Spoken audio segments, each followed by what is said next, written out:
Hey, what's up, guys? So today we're gonna talk about Death Road. So Death Road has been in the making for I think several months already, and I've heard about this coming from Vulcan like over a month ago, when he was talking about Illuvium, because this game had a collaboration with Illuvium. So you can see here that the artwork that you're seeing on the main screen was actually made by the Illuvium team, which looks pretty fantastic, by the way. Then I guess you pretty much have a good idea on what the game is about. You have cars, you have guns, then yeah, you destroy stuff. So that's pretty much what it does. Now they already have a testnet for the game, which we'll show later. We can actually play that. But before we get to anywhere else, we can first talk about maybe the token, because the token has actually been out since September. So we can go here in CoinMarketCap. So the current price of Death Road is around 19 cents, which is not far from when the game was initially launched. So initially it went out as around 10 cents and it went, I think, as low as 7 cents, somewhere there. Then it went back up to here. So I think price wise we're not too far apart yet. So I think there's still a lot of room to grow for this token. I just couldn't see what the market cap for this particular token is, but the fully diluted market cap is actually fairly heavy in my perspective, 190 million. But I think this is mainly because they're incentivizing people to actually stake the tokens. So that's why I think a lot of people are actually staking the tokens right now for Derace. So we can show that later on where you can do that.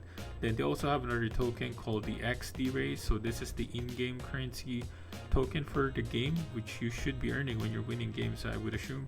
So the price here is, it went to a downtrend, like coming from 30 cents all the way down to 10 cents.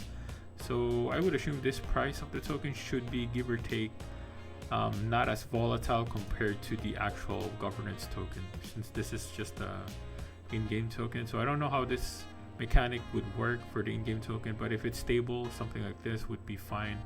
So anyways, let's get into the features of the game. So the game features have several items here. So we have battle mode, which is where you do the PvP, PvE stuff. Then you have land property, which eventually they will release, I think in Q1 2022. You will be able to buy land. There's the marketplace, which we'll get into in a bit. Then you also have the showroom, rentals, and city hall, where you can vote. Now they also mentioned here a metaverse, but pretty much it's just all of the features all combined into this metaverse. But I think at the end of the day, they're gonna revolve around the property, which you can actually buy in game. So they also mentioned about the land property. So in here, I think this is already incorrect or outdated. So they mentioned you need to have at least 5 cars before you can buy land once it's available. But they mentioned in the Discord channel that you don't need to have this anymore. So you can buy land even if you have less than 5 cars. Now racers with garage can open car rental services, so you need to have a garage before you can rent cars. I mean, you can have your cars rented, but anybody can rent cars. So racers without a garage can only rent. Yeah, so I just repeated myself there. Racers can use their own cars or rent cars from any garage owners to challenge each other in battle mode, where racers agree to choose a map to race. So I guess this is where the PvP part of the game would come in. And yeah, so we can get into the actual game, so you'll see what exactly it looks like. I will turn the sounds off because it's a bit too loud. I don't know how to adjust it. So this is what the game looks like. So if you have your own car, the skin of your car would most likely be different, and the gun, of course, if you have a gun equipped, then the gun would be also a little bit more different. Right, it's very difficult for me to shoot. Why am I having a hard time shooting that car? That's a bit embarrassing. So we're gonna get some fuel. I'm gonna die in a couple of hits, so we're gonna fire a rocket, which I completely missed. All right, fire shot car. Dang it. All right, we got our first aid. All right, we're back. We're good. So pretty much this is like calculating like how far you can go. So this is the I guess the, how do you call it, the marker on up to how far you should be going. Oh, it's 3 cars, it's a lot, and I'm even missing everything. Oh my goodness. All right, so the results would show like, all right, so the further you go, I think the better the rewards is, and the further you go, the faster the battle goes. I'm not very good at it, as you can see. Maybe I'll do more practice, maybe I'll get better. and the distance would actually calculate your rewards. So they also mentioned about a change in the reward here. So I guess since we're already here, we can talk about it. So they created a separate document to talk about the dynamic reward. Using the current testnet, the way they do it is if you're a very skillful person, then you tend to earn more when you play this game, because you can go further than others. So if you're very bad at this game like I am, then good luck earning in the game, right? So they didn't want that. So that's why they're proposing what they call as the dynamic reward system. So even if you're bad in the game, you're still able to earn more than you would if you were playing the current reward system. So this way it's a bit more dynamic, which will help out everyone, and there is no, I think, sudden spike of earnings, because if you're really good at the game, for example, you can get so far, like maybe 20 or 30 kilometers in the game, then that means it will have an equivalent value of something like, maybe you'll get 20 Derace tokens, for example. Then, if that person's really good, he can keep getting that same income. But for this one, it's not something like that. It's going to be gradual. So the better you go, then your income might get higher, like let's say maybe 10% or something like that. But I think if you want to understand it better, I'd suggest you just read through it, because I'm not very good at math, alright? So it's really hard for my brain to actually read through this calculation. Let me know if I made a mistake on my explanation, but I think that's my understanding. So it's a gradual increase and decrease depending on your performance in the game, and the game will do these mathematical calculations to get that out. Then also take note that you have 40 turns for each car. So my understanding there is like maybe you have 40 lives. So if you played the car 40 times, then you run out of whatever turn they call it. So if you run out of turns, then you need to buy so you can refill that. So that's a requirement. So I don't know how much that costs. I didn't see it in the marketplace, or maybe I haven't searched for it. Let's look at the roadmap first. So phase 1 they're already done, which is Q2, Q3. Phase 2 is the current, I guess this is the current situation. So they're looking into launching the mainnet version of Death Row, which is not yet here, but I think it's coming soon. So they also mentioned that the packs that they're selling will end when the mainnet actually releases. Now they've already done the marketplace launch, research the possibility of multi-chain, so this is not something out yet. Marketing partnerships, so they're still doing this currently. Then on phase 3 they're gonna launch the metaverse, meaning they're gonna have the properties available, rentals and so on. So they're gonna add more maps, obstacles and weapons, then more marketing, then improve the game further, which is I think a pretty straightforward for a roadmap, so I think we're good with that. Then community, so they have everything available, so you can just visit any one of them. I'm in the Discord channel, which I think is active enough for me. And their partners, so they have very strong partners. They have Derace as a partner, they have Illuvium as a partner, they have GameFi. So those three are the companies that I'm most familiar with. They also have Supra, SCV, and Token, but I'm not very familiar with them.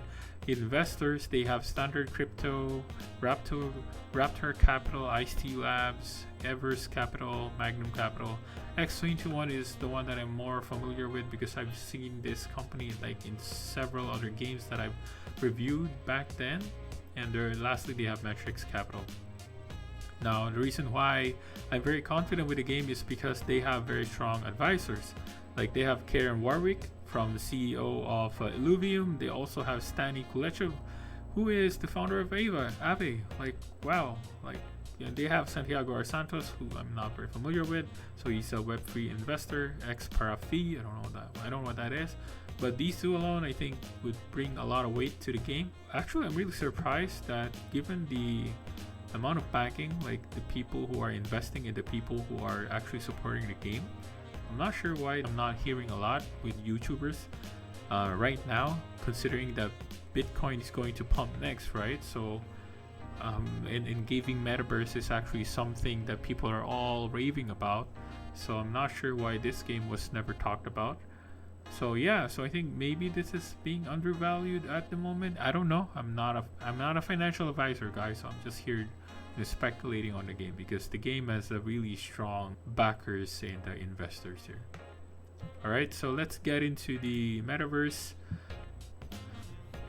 So let's get into the showroom. So the showroom is where you can buy packs. So as I mentioned earlier, they're gonna be limiting the amount of packs that can be sold per day. So they mentioned that every day they're gonna allow 50 packs for each of these items, so you'll have a total of 200 packs. So if you're able to buy one, then good, but if not, then at the end of the day you can still buy at the secondary market, which is the marketplace. So once they launch the mainnet, these are no longer going to be available. So if you want to buy the packs, then now's the time to buy the packs if they're still available.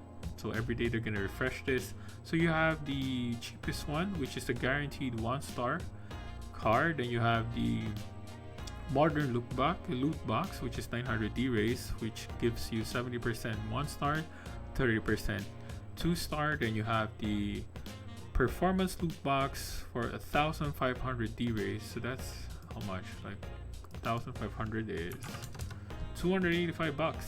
It's not cheap, and it's not even a guaranteed free star card, because you're only gonna get 2% chance. So I don't know if it's worth it. I mean, honestly, if it was me, I'd rather go for a 2-star. But if that's the case, then I would rather just buy in the secondhand market. So let's see later how much that costs for a 2-star card versus a 3-star card. But definitely, if you got a 3-star, then that makes it a lot more valuable, right? Because it's only 2% chance to get one. Then lastly, you have the weapon loot box for 1,000 Derace. So 90% to get 1-star, 8% for 2-star, and 2% for 3-star. So I guess weapons, I'd say, would be a lot more expensive compared to the cards that you're going to be purchasing. So you can buy them using Derace tokens. I know you can also buy it by Derace/X Derace token, but I can't remember the calculation for that or the breakdown. Then let's go to the marketplace. So this is where you can actually buy secondhand cars. So you can see there are only 310 items for sale currently. So we set it at lowest price. So the cheapest one will be 330, which is actually okay because it's cheaper than the cheapest pack here, which is 400 Derace. You know, I mean, if you have no plans to actually buy a 2-star card, then I guess just go for these. These are just the base set, so I think these are fine. But if you want to buy something of a higher caliber, then you go for 2-stars. So 2-stars are being sold at 1,799 minimum. So this is a very thin floor price. Then the next one would probably just start around 2,000 Derace. So that would be around 380 bucks. So it's not exactly cheap. So if you're feeling lucky, then you can actually maybe buy the performance loot box, because you're gonna pay for a lot of it. But you know, I mean, the 1-star here is 54%. That's pretty big too. So you might get a 1-star, which will make you lose a lot of money. So up to you how you want to pick it. But 2-star is around 1,799 currently. So for 3-star cars, we're going at 16,999. So that's going to be around, let's just put 17k. So that's around $3,000, which is a lot of money. So the question is, you know, are you going to be able to make that money back if you have a 3-star car? I mean, they did mention that this is pretty much a skill-based game, right? So you need to be good at it. So I don't know. I don't know if it's going to justify the amount, but we'll see once the actual game starts. You know, once the mainnet is actually released and we see the actual earning potential of the game. Alright, so let's look into the white paper. We're not going to go through everything because we've discussed pretty much a lot of the items already. So this is what I want to focus on, which is land property. So this is going to be a limited availability. So I guess depending on how much exactly the price it is, and then I don't know if it's going to be accessible for everyone. We'll see. Then once you have land, you will be able to build garage. Then as they have mentioned that you need to have at least 5 cars for this one. So you can do that. Then you can do the rental services. Then of course you can buy and sell land. But they have to have a requirement of 5 cars. But then again, as I've mentioned, they mentioned in Discord that it's no longer a requirement, so it should be, you know, it should be updated here. Then reward shares. Landowners can receive reward shares generated by battle maps where racers challenge against each other. So this is pretty good. I mean, that's additional income for whoever owns the land. So next we're going to talk about staking. So they actually already have the website available in the app, so you can just go to link. Just go to stake, then you'll be able to pick whatever you want, right? So now they're mentioning like NFT stake, so you can stake your cars here, then you will earn 1 x Derace per block. Daily rewards are around 6,400 Derace. I'm not exactly sure how that works though. I mean, how much exactly you're gonna get. I guess it depends on how many people are staking, and versus to how many rewards are being given out. So that's on a daily basis. So the more cars you stake, then the more you would get. But of course, the less cars you stake, then depending on the pool, you might not get a lot. So same for Derace token, you can stake it to get more X Derace. Then they have other options here that you can look into. So lastly, I want to talk about car upgrades. So they don't have this yet available, but it's gonna cost you a bit to actually upgrade your cars. So you need free 1-star cars to upgrade a 1-star car to a 2-star car. So that means you're gonna be burning 3 NFTs just to get a 2-star, and the success rate is 50%, which is pretty scary, because if you don't have a protection card, you can actually burn your cards, and if that fails. So the cost is going to be 300 Derace, then the fee with X Derace is 290 Derace and 210 Derace. So this is an alternative option for you depending on how much money you have in terms of tokens.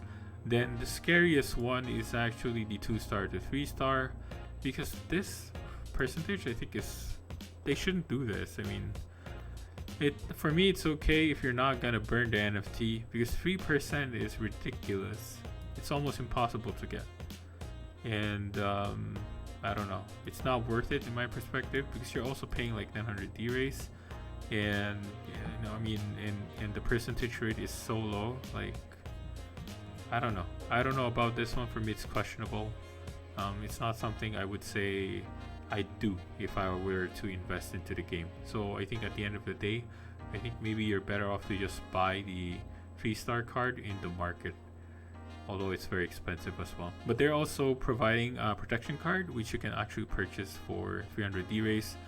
So if you want to protect your car from burning up, from being destroyed, then maybe you can do that. But still, 3%, that's, I don't know, it's almost like impossible to get it. Alright, so I think that's about it that I want to talk about from the game. So we already see the demo, and soon the mainnet is going to be available. So I'd say if you want to buy cars right now, or if you're interested in playing the game, I'd say you just buy the packs if they're available. Then at least you can stake them as early as now, so you can earn a bit more X Derace tokens.